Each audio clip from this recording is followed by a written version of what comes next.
Thanks very much for joining me. I recognize that this is a pretty crazy time. There's a lot of stuff that's going on. The bad news, Trump launched an unconstitutional attack against Iran.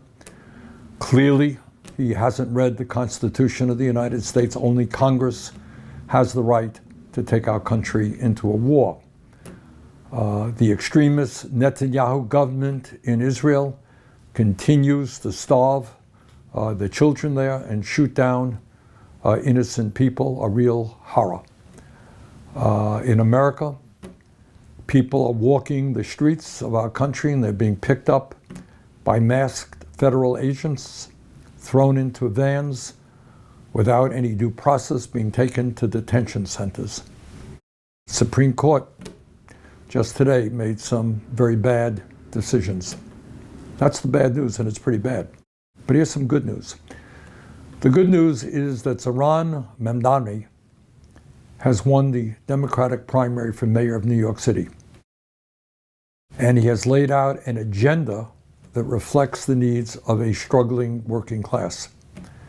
He has taken on all of the big money interest in New York, the landlords, the billionaires, Wall Street, all of these guys. They spent a lot of money trying to defeat him, but he won. And what's interesting, and something that we'll have to observe, is will the Democratic leadership learn the lesson from his campaign? And that is that if you are prepared to stand up and fight for working families and take on the greed of corporate interest, you can create grassroots excitement.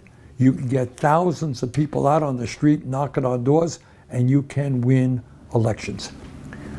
Will the Democratic leadership learn that lesson? Well, we will see. But in the midst of all of that and more, a lot of stuff going on every single day, I wanted to take this opportunity to briefly discuss with you a bill that will likely be on the U.S. Senate floor within a couple of days. And that legislation is one of the worst and most dangerous pieces of legislation ever brought forth in modern history. It is terrible. The so-called reconciliation bill, Trump's big, beautiful bill that he and the Republican leadership are attempting to rush through the Senate right now, is a rather extraordinary piece of legislation. In many respects, given the crises facing our country, this bill does exactly the opposite of what should be done. Whether you are a Democrat, a Republican, or an independent, you know that our current healthcare system is broken, it is dysfunctional, it is cruel, and it is wildly expensive and getting more and more expensive every day. Despite spending almost twice as much per capita on healthcare as the people of any other nation, some 85 million Americans today are uninsured or underinsured. And pathetically, we remain the only major country on earth not to guarantee health care to all people as a human right. So, given that reality of a broken, dysfunctional healthcare system, how does this reconciliation bill address that crisis? Does it expand healthcare to cover more Americans and lower the number of uninsured? Does it take on the greed of the insurance companies and the drug companies who make tens and tens of billions of dollars every year by ripping off the people of our country? Is that what this reconciliation bill does? Not quite. In fact, it does exactly the opposite. This bill, if enacted, would make the largest cuts to healthcare in our nation's history. It would make a terrible situation in healthcare even worse. And it does all of that, make massive cuts in order to pay for the largest tax break for billionaires in our nation's history. The Congressional Budget Office has estimated that this legislation would cut Medicaid in the Affordable Care Act by over $1 trillion. These cuts, along with ending the enhanced premium credits in the Affordable Care Act, will lead to 16 million people losing their health insurance. 16 million people. That's not just me talking. That is what the director of the Congressional Budget Office, nonpartisan organization, has told us.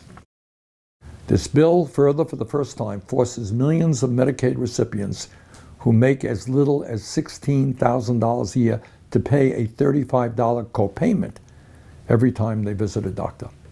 And what will be the impact of that? It's not rocket science. I think we can all figure it out.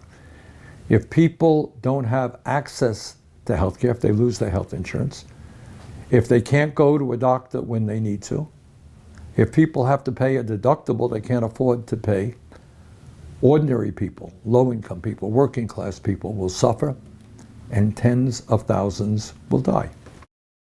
The Yale University School of Public Health and the University of Pennsylvania estimated that if this reconciliation bill is enacted, over 50,000 Americans will die unnecessarily each and every year. 50,000 Americans. That's what we're talking about here. Not only would millions of Americans lose their health insurance, and tens of thousands of our constituents needlessly die.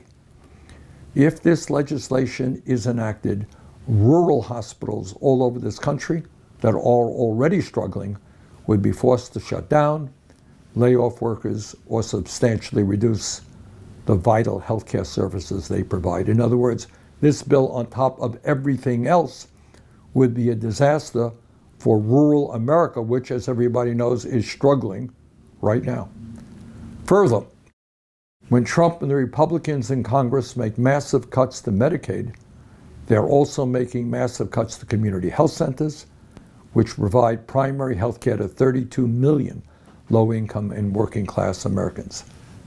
Community health centers rely on Medicaid for 43% of their revenue. So when you cut hundreds of billions of dollars in Medicaid, you're significantly cutting back on the access that millions of low-income and working Americans will have to the primary care they need. And at a time when some 22% of our seniors are trying to survive on less than $15,000 a year, this legislation will make it much harder for seniors and people with disabilities to receive the care they desperately need in nursing homes. Medicaid, in fact, provides over 60% of the revenue nursing homes rely on. So let us be clear. This legislation is the most significant attack on the healthcare needs of the American people. And it would substantially increase the uninsured rate in every state in our country, every state. If this legislation was signed into law, the uninsured rate in my own state of Vermont would go up from 3.3 to 6%. In Louisiana, 6.7 to 12.4%. State of Washington, 6.2 to 11%. In Florida, hear this, the uninsured rate would go up from 10.4 to over 18%. And on it goes in every state in this country. But this bill not only devastates our healthcare system, that's not good enough for these guys. Now they want to go after nutrition programs for hungry kids and seniors.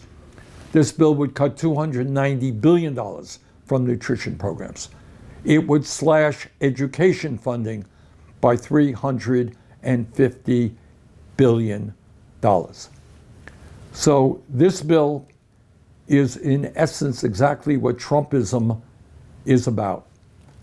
And what that says is that we are rich and powerful, we got it all, and we're going to go after the most vulnerable people in our society in order to become even richer. We're going to throw poor people, low-income people off of healthcare, off of nutrition, make it harder for these kids to get an education so we can give massive tax breaks to billionaires who, in fact, have never, ever had it so good. So, friends, this bill is a total disaster. Let us do everything that we can to defeat it. Please give your member of Congress a call. Let them know how you feel about it. Thank you very much.